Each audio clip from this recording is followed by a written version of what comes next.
शहजाद, इसके लिए पाकिस्तान एक खुद मुख्तार मुल्क है। उसका आइन है, उसका कानून है, उसके इदारे हैं। इलेक्शन कमीशन उसका फोरम है, उसका फोरम ट्रिब्यूनल्स हैं, उसका फोरम पाकिस्तान की अदलिया है। तो इसके ऊपर जाके मुकदमा लड़ें। अब आप ये देखिए कि पीटीआई पिछले कुछ अरसे से मुसलसल पाकिस्तान के खिलाफ, पाकिस्तान के दूसरे ममालिक में जाके उसके मसाइल को उठाकर पाकिस्तान में गैर मुल्की मुदाखलत का दरवाजा खोल रही है। उन्होंने जिस तरीके से IMF को खत लिखा, आप मुझे बताइए कि IMF के पास कौन से पाकिस्तान के आइन के तहत कोई इख्तियार है कि वो पाकिस्तान के इलेक्शनों का ऑडिट कर सके।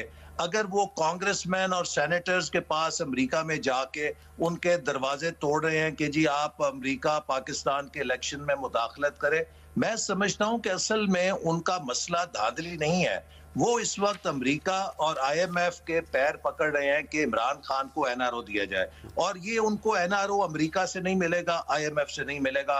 उनको अपने मुकदमात का सामना अदालतों के अंदर ही करना पड़ेगा।